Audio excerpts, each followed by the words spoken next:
Hello and welcome. I'm Liz Booker, literary aviatrix, and I am excited to talk with the author of the second of two books that we're discussing in the Aviatrix Book Club this month, October 2023.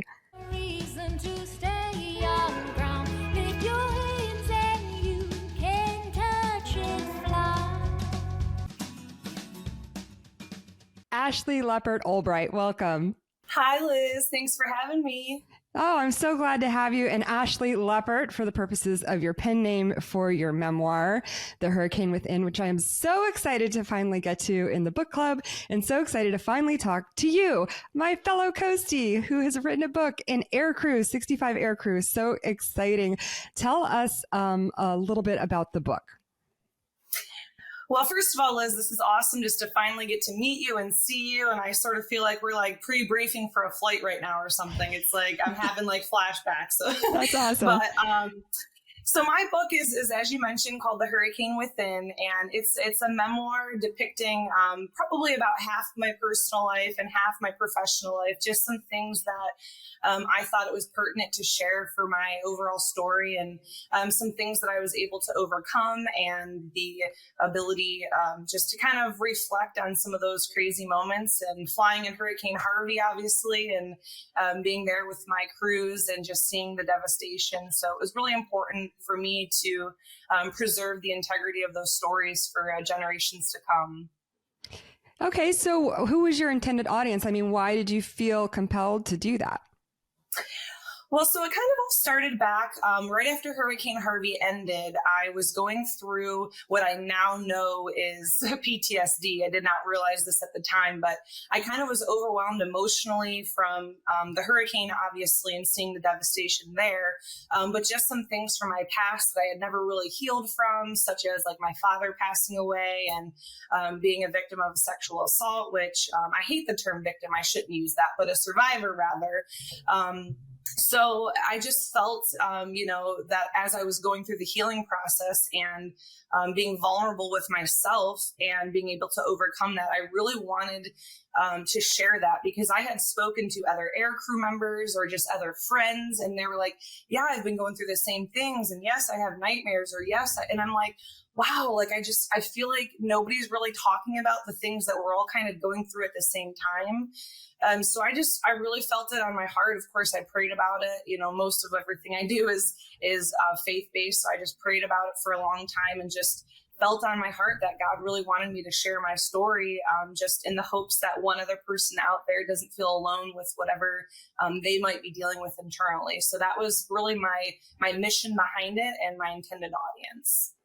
Well, I think it takes a lot of courage to make yourself vulnerable. I mean, it takes a lot of courage just to do the work yourself. I mean, and I can speak to that with my own work that I've been doing, honestly, since I did my writing for children and young adults program. That kind of like, I had been in the military for so many years. I retired with 28 years, but I started that program a few years before I retired. And I think what it did for me is it helped me go back to the childhood issues and traumas and deal with those. And like, by reading how other children dealt with difficult situations, it kind of cracked that open for me. So it takes a lot of courage to do that. It's really scary, especially when you've been in a military environment where your emotional impacts and things like that, we don't really nurture the ability to deal with those. And so then also to share it with the world is a really big deal. So thank you for having the courage to do that. And I can see that you're having an impact out there in the world. But let's talk a little bit about how you got there. How did you get into the Coast Guard? And then for people who aren't familiar with that career path, tell us how you do that if they're interested. Yeah, so I was very big into the swim team throughout my junior high and high school years. I loved swimming, and so I just had this innate passion for being in the water and swimming. So also there's a big moment that I didn't actually talk about in my first book, but as I'm working on my second one, I will talk a lot more into that. But I had one of my very first traumatic incidents is with one of my best friends passing away in a boating accident. His name was Nash, and he actually passed away, and hearing about the life flight and the rescue in the helicopter, unfortunately he didn't make it. But I just love that aspect of learning about aviation search and rescue and how they help the public throughout these different circumstances. So between my love of water and hearing about these brave people that go out in helicopters and save people, I kind of just put the dots together, if you will, and decided once I got out of high school, I kind of didn't really know what I wanted to do.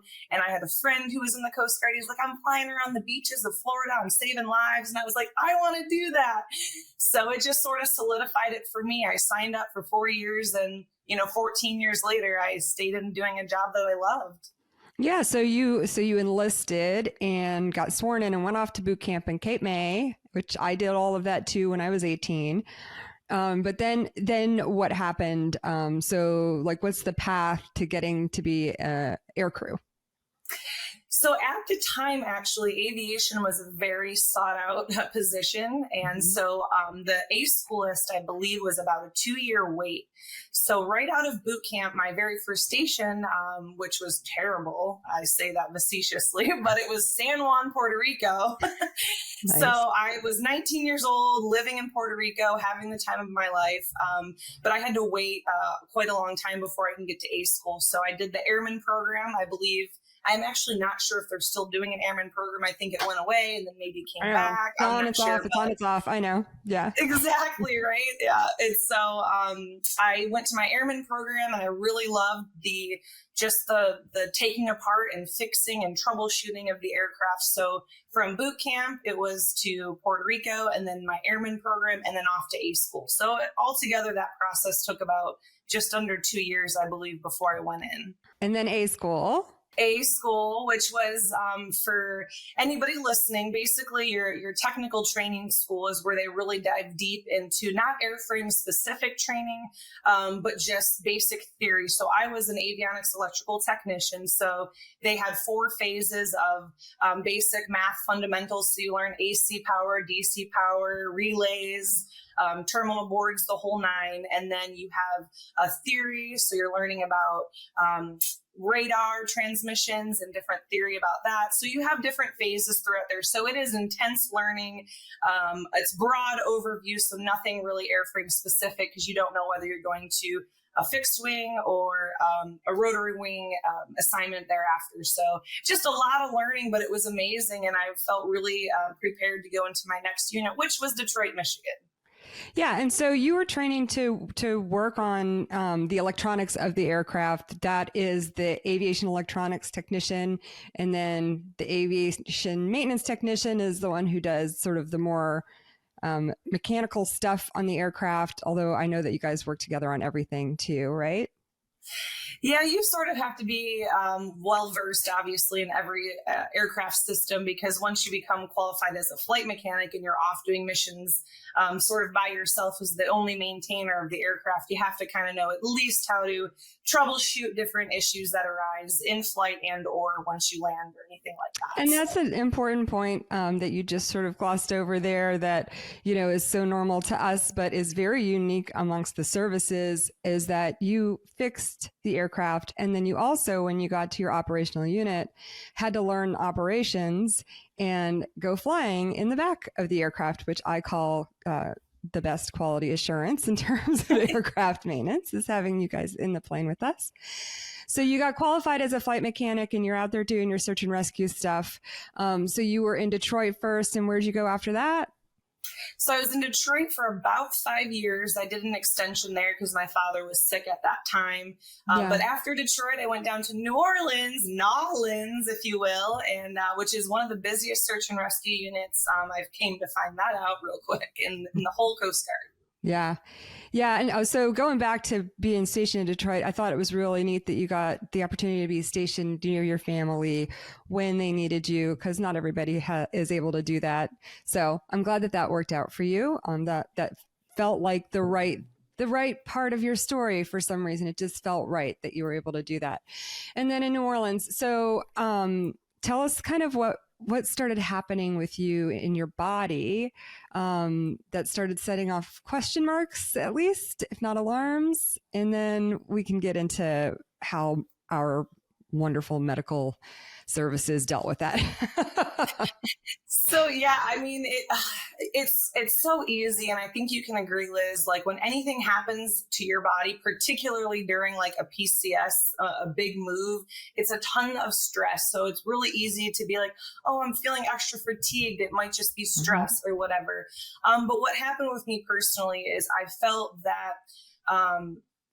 Some days my body was working 100%. I could go to work, I could go to the gym, I could do whatever. And then some days there was just something, obviously now I know, but it was a neurological miscommunication is what it felt like between what my mind was telling my body to do and my body actually accomplishing that. There was a big gap there.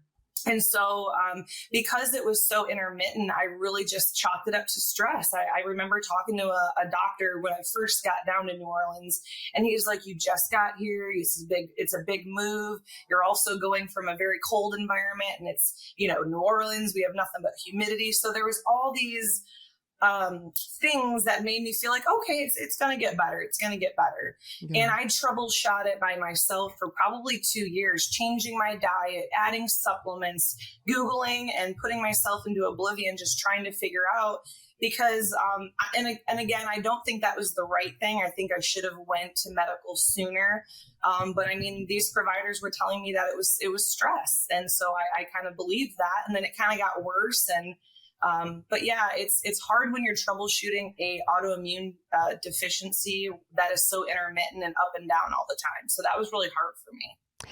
Yeah. Something else that I found interesting in your story and it's something that I thought about while I was on active duty because I was enlisted and then I became an officer. And so the dynamic from my perspective in military, going to medical as a junior enlisted person or even as a junior officer, typically the doctor that you are seeing is in a uniform and is typically a senior officer, an 05, sometimes an 06 that you're sitting across from.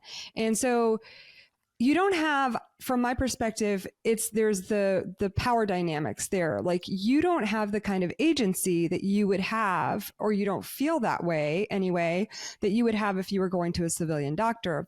So now, you're in a room with a flight surgeon who's telling you that you're going to get referred to an oral surgeon because it might be your jaw that is causing your body to fail.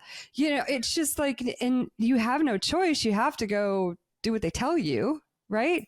But what I really was impressed with is that you stopped the train. Like this guy was going to open your jaw up and reconstruct your face. And you're like, I don't think that that's the thing that I need right now. Absolutely. And honestly, Liz, I feel like, we as a society have the power over our own bodies. We can take a minute and say, you know what? And it's not that I distrust any medical profession, but at the end of the day, the consequences lie here if we make the wrong decision. Yeah. So, and I will say for me and my story, I really don't blame any of the medical professionals because they were trying as best as they knew how. I think for me, it was a self-induced pressure to not put, pressure on my units by not flying because I was a flight mechanic instructor. I was a pretty integral part of the inner workings of the unit. So I think for me in that scenario, it was more self-induced. Like I don't want to let my guys down and I need to go out and fly. And so it's just a hard sort of balance, truly. Yeah, no, that's just part of the game, right? Yes. We talk a lot about women and getting pregnant and the impact that has on a unit, but everybody has something. Like you get sick, you break a leg, whatever, and we all put that pressure on because we're such a tight team and operating literally just based on our staffing all the time was my experience in the Coast Guard.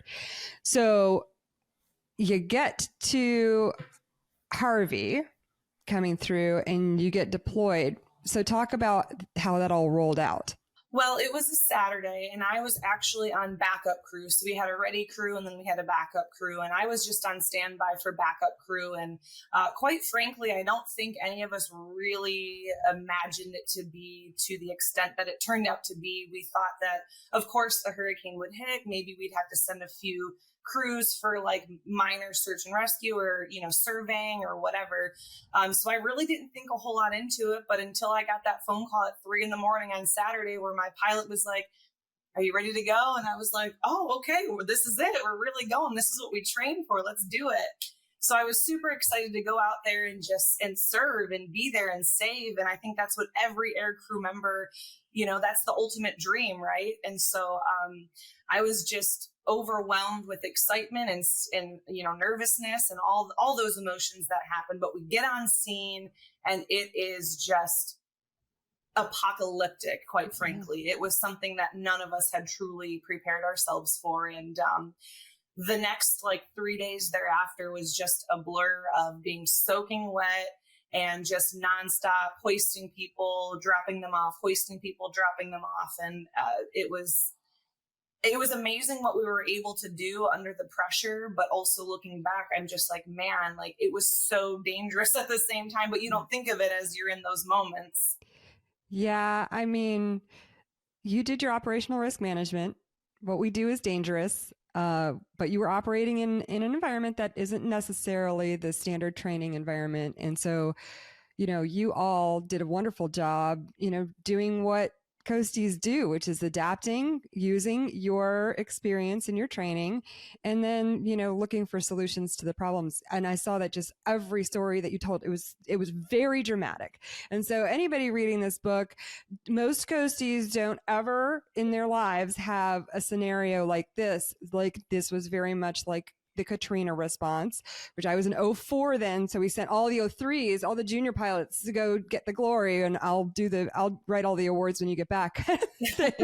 You know, we train for this technical parts of the things that you did, but not in that volume, not with that frequency, not so concentrated, and with very, very dramatic situations. I mean, some of the things that you told in that story were just incredible.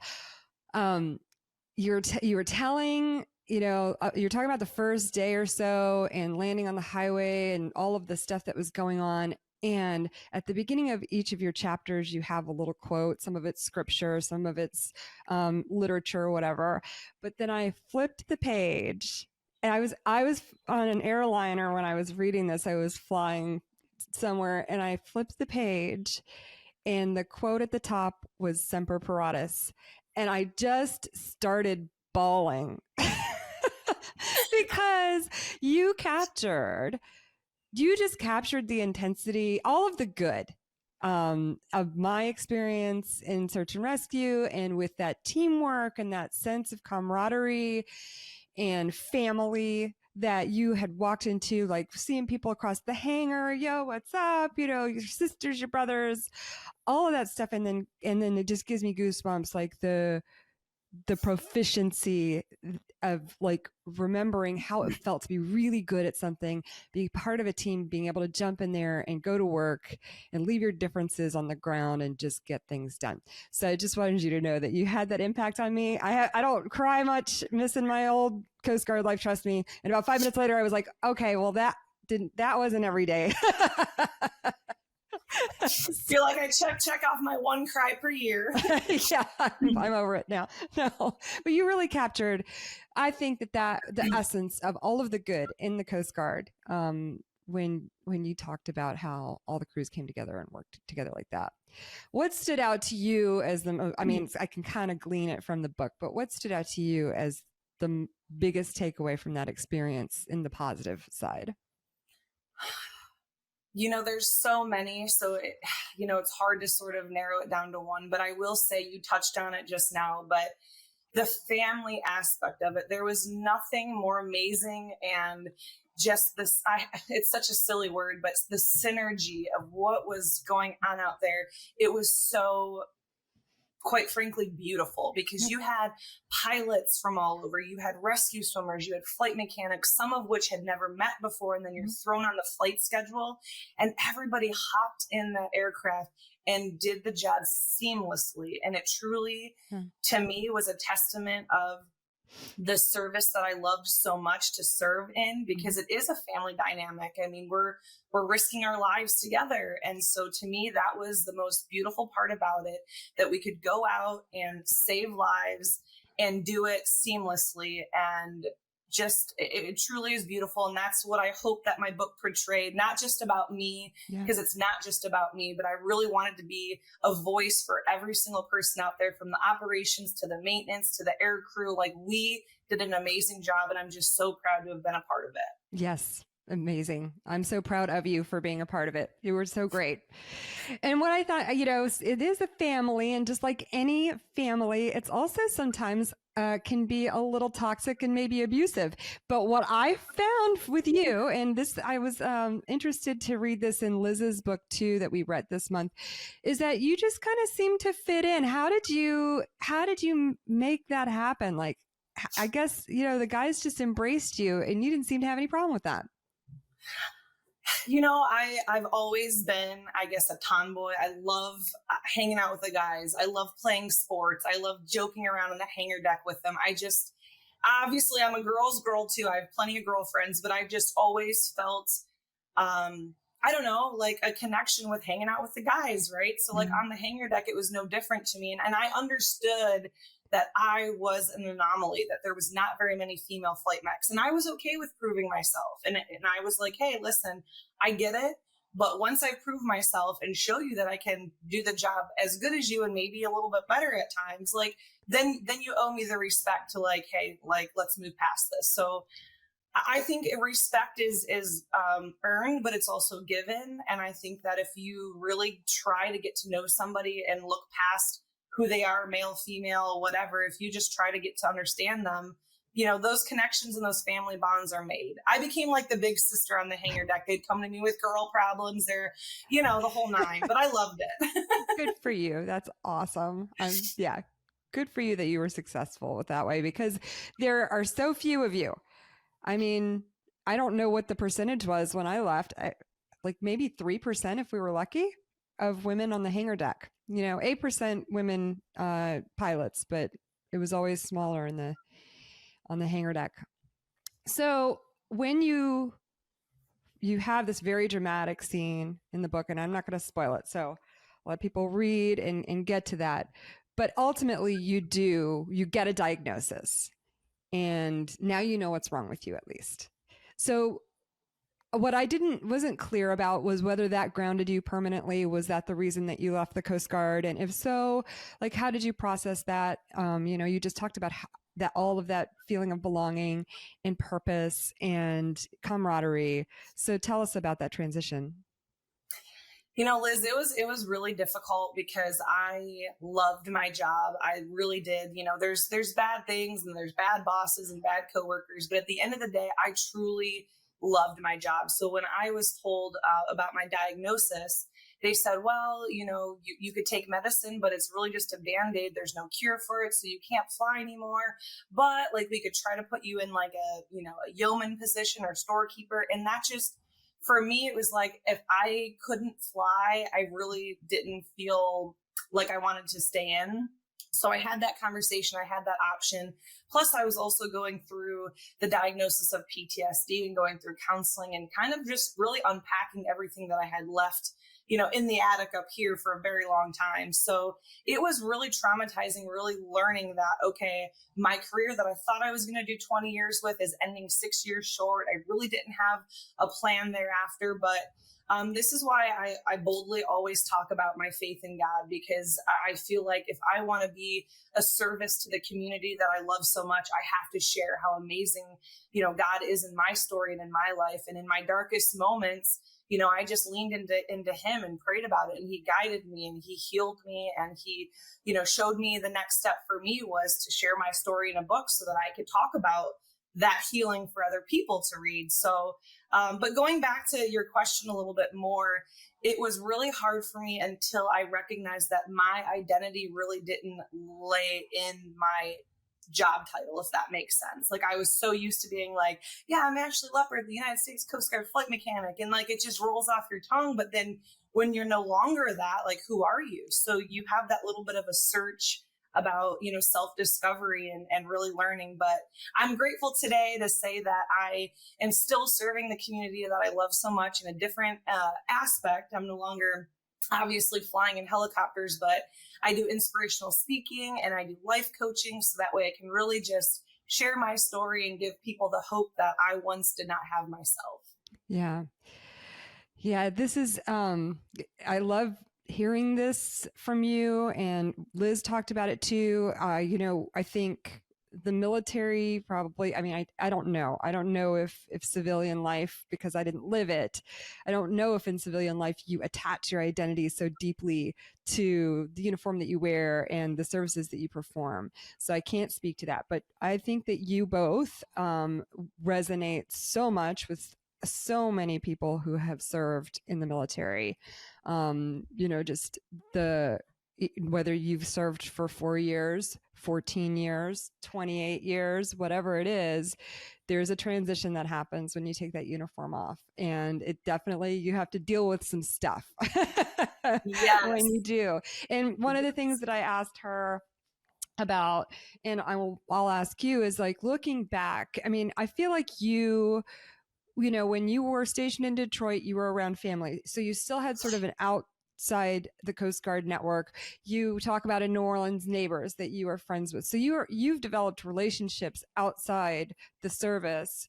So you have this support network so that you don't completely fall off the cliff when you leave. But were there things that you might have done to even maybe prepare yourself more for the possibility that, physically you wouldn't be able to fly, because it's all dependent upon you being medically up and available and fit to fly? So looking back, were there any things that you might have done differently just to prepare yourself for that possibility? Honestly, Liz, I don't think so. I think that I kind of just managed the best that I could with what I was given. I will say that I was grateful that my unit, we were so close knit that they really did help me a lot, just kind of through those hard times. And of course, you have those people that are just like, they hear you're writing a book and they think, oh, you're trying to glorify your rescues or whatever. And what I just tried to explain is, this book really isn't about me. I wanted to talk about our rescues. I wanted to talk about what the Coast Guard does, because a lot of people don't know that.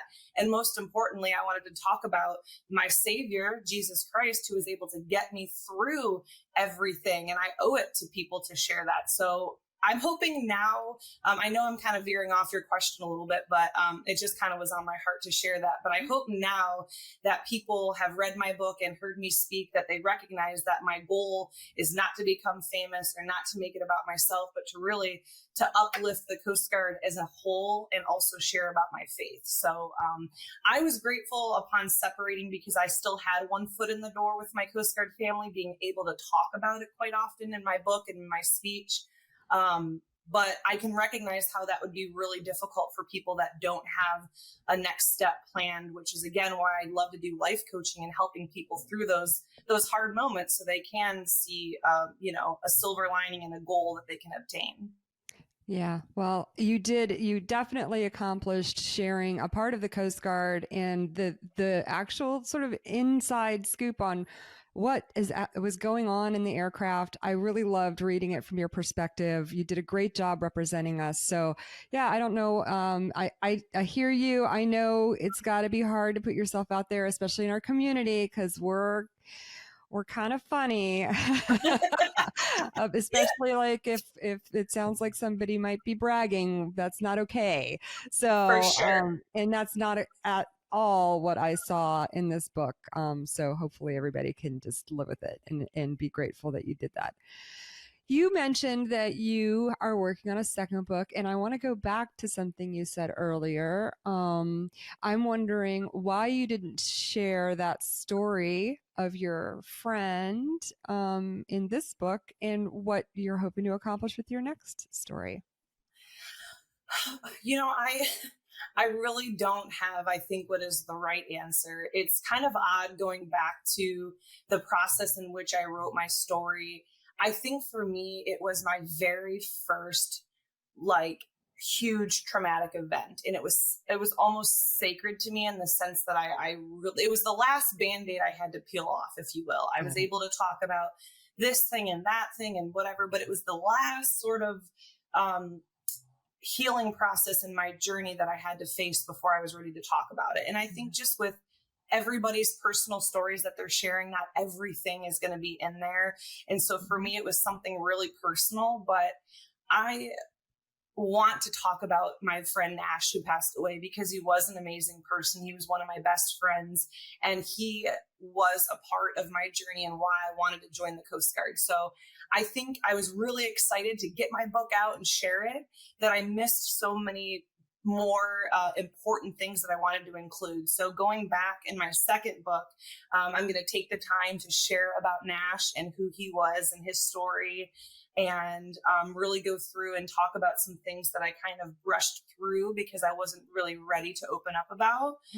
But I'm excited for my second book because it's going to piggyback off of a lot of things already in the first one, but really dive a little bit deeper into the person that I am and the service that I loved so much in serving, and just a lot of different avenues. I don't want to give it all away, but I'm really excited to share about it. Well, I think this is really important for people who are thinking about writing about their stories to know that you get to decide what's in there. You don't have to tell everything. And I think that's scary to some people, like when they think that they have to reveal everything. And if you're not ready to reveal that, you're not ready to reveal it. And you don't have to. It's your story. That's right. You just have to make the decisions about what is pertinent to the arc that you're trying to convey, whatever it is that you're trying to do to deliver and inspire. So good for you that you, once again, you have your integrity and your willingness to share, but only as much as you're ready to. And then now it sounds like we're going to get some more Ashlee, which is wonderful. So you wrote the book, and now, like, thinking about other people who are considering writing memoirs, what was your process to get it into print? So I took a very unconventional route because upon separating from the military, I had this timeline of I didn't really know what I was going to do with my life kind of thing. Mm-hmm. So I personally decided to take the self-publishing route. So I took the time while I was figuring out my next phase of life, and I listened to every book publishing podcast. I mean, I was calling everybody I knew who would give me any bit of insight on how to do this. And I just kind of did it myself, and I had some really amazing people that helped me out. And I have to be clear, because I did not write this all myself, and I will not take credit for it because I am not a writer. I'm a helicopter mechanic. Writing is not my forte. I love reading books, so I knew what it took to keep a good book flowing. Mm-hmm. But I sort of had the meat and potatoes of my story, and then I had a handful of really amazing friends that helped me flesh it out and helped me really fine tune my story. So I would just say to anybody who's listening that's really wanting to share their own story, I would just start with writing whatever you can every single day, whether it's a sentence, a paragraph, a page. Keep the flow going. And then once you have what you think is kind of the final-ish copy, send it out to some beta readers, get some opinions. I mean, especially if they're your closest peers, they're going to give you the honest truth, which is what you want. And then I had a book cover designer, and I went through and bought my ISBN and those sort of things. So it really wasn't that laborious as I thought it was going to be. Yeah. When did you publish? I published in 2019. 19. Okay. So right the year before. So you got like a little bit of a book launch and tour and stuff before COVID, which was good. Yeah. Yes. Yeah. You were awarded an Air Medal for your service in Harvey, and you had another special opportunity. Could you tell us about that, please? Sure. I would love to. It was truly the greatest honor of my life. And I was awarded the Air Medal, and I was able to be invited by President Trump at his 2018 State of the Union address. And it was very important for me to be the face of our Coast Guard and everybody out there. Again, it wasn't just about me. I was just honored to be a face for everybody and what we did out there. So yeah, it was quite an honor. 2 standing ovations. I truly did not even know that I was going to be spoken about. Full transparency, I had no idea. I was not like briefed on his speech or anything. But I'm grateful because I was sitting in the front row next to the second lady at the time, Karen Pence. And I realized after being like escorted in the front row and like Melania Trump's a couple people down from me, I was like, this is far more of an important position than I thought I was going to be in. So I asked her, I said, ma'am, if he speaks about me in his speech, what's the proper protocol? Because I am, I would have stood there and been like, hey, I don't know. So she just said, well, the proper protocol is if he does, speak about you and there's a standing ovation, you stay seated. And I'm so grateful I asked that question because I know you would have been inclined to stand at attention, right? 100%. I would have been like saluting, hand on my heart. I don't know what I'm doing. Totally.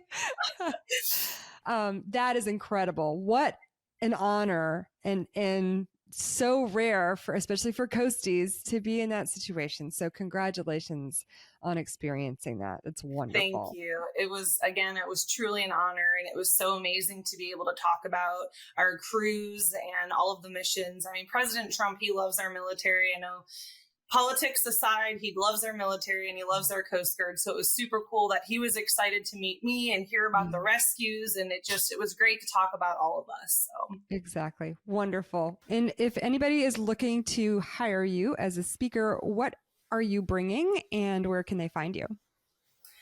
So I have a website. It's called AshleeLeppert.com, my first name, my last name.com. And I actually have a very wide variety of speaking engagement topics and or I guess, outlines, if you will, of what I speak about. So I range from every topic about just basic Coast Guard aviation, what it's like to fly, those kind of missions, all the way through to mental health and healing from PTSD and really, focusing on your overall well-being. So I have a wide variety. I love speaking to various groups, whether it's at a high school or a church outlet, whatever it is. I will never turn down an opportunity to share hope and love into every listener. So I have a contact page on my website.